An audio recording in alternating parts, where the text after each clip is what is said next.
All right. So good morning and good afternoon, everyone. For me, it's an afternoon. For I think all of you, it's a good morning. Good morning. Yes, yes.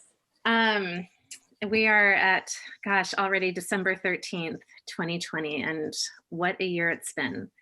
Um, One of the things I wanted to do today, when we were talking last week about Rachel Naomi Remen, I really meditated a lot on our conversation and the idea of recognizing what blessing is in my life and how blessings have been understood by different people to mean everything from huge blessings like such as peace in the world or well-being of the planet to something as micro as I woke up this morning and I had a good cup of tea. Like all of these things are blessings that we count so dear. And I'm not going to talk for very long, but the one thing I wanted to share was a prayer. It's a Navajo prayer. And I very much throughout my life, but especially now, I'm really going back to looking at indigenous teachings as ways to for ways to move forward, for ideas of how we can shift this planet to a higher consciousness. And it is not about going back like in a linear fashion to the past and trying to recreate something that occurred, hundreds of years ago, but it's taking the core messages, the sacred teachings of that which has existed on this planet that we are now remembering. When I say remembering, like I put the in parentheses to mean that it's an active process of reconnecting with the essence of who we are as human beings.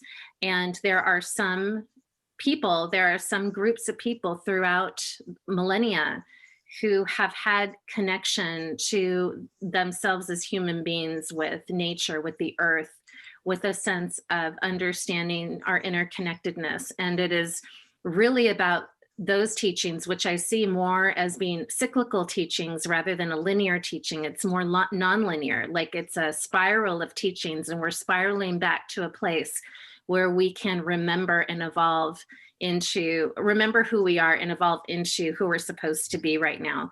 So I'm going to share my screen and think a little bit about this prayer here. And I'm not going to pronounce the words in Dene in Navajo. I'm going to just acknowledge the words that are there because there is a certain way to pronunciate them that I do not have the ability to or the understanding of how to.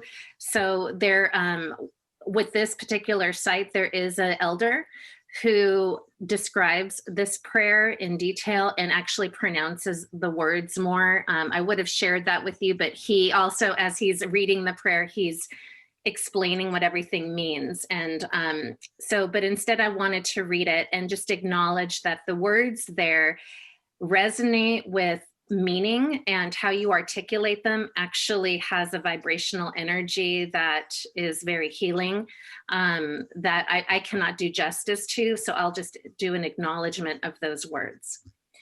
So this is a prayer of walking in beauty.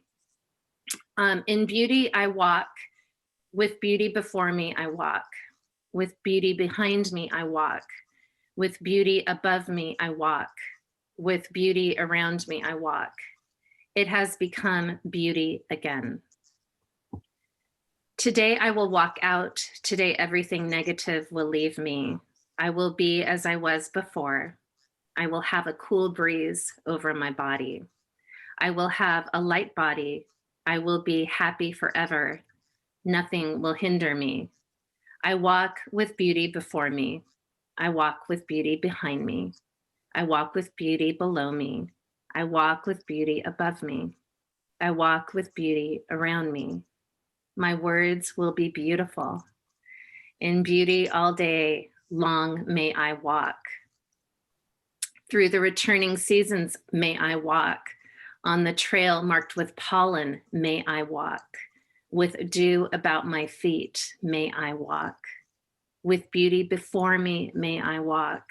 With beauty behind me, may I walk. With beauty below me, may I walk. With beauty above me, may I walk. With beauty all around me, may I walk. In old age, wandering on a trail of beauty, lively, may I walk. In old age, wandering on a trail of beauty, living again, may I walk. My words will be beautiful. I'm going to hand this over then to Lynn, to my mom, and I'm gonna share the screen again.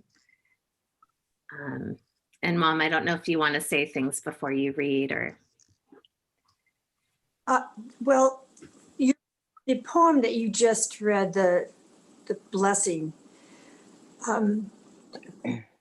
may my words be beautiful, just of course, just strikes my heart.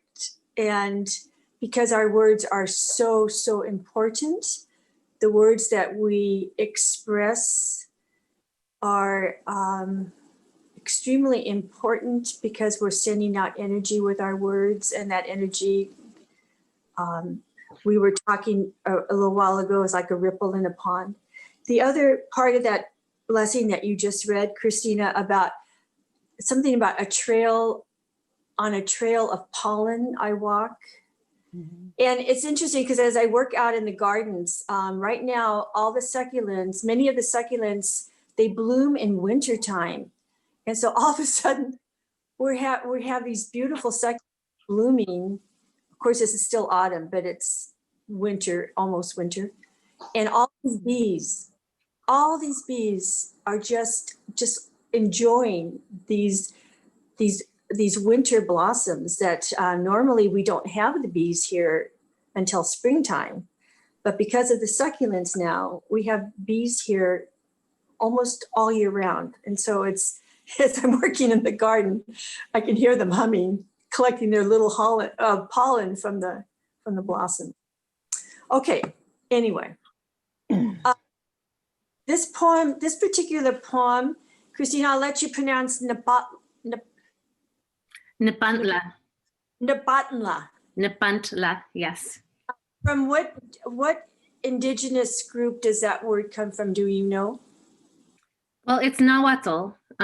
So it would probably, I'd have to research that again, but I believe it's from central Mexico and with lineage stemming from the Aztecas. At least they, I believed, used that they had that concept and used that terminology.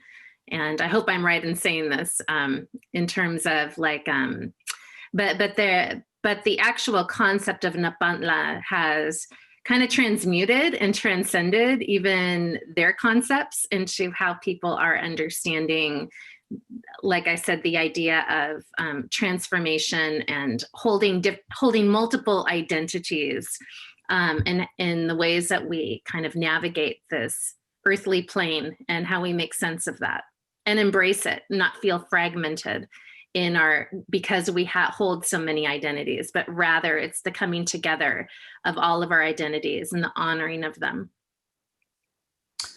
Okay, so last week, Christina used this word when she introduced the word listen. And this particular poem that I'm about ready to read is from our session from a month ago. I should say a month ago. And so now that was 4 weeks ago. So whether or not you remember having this group, and I think also Amy was here too, and she's not here today, I don't think, but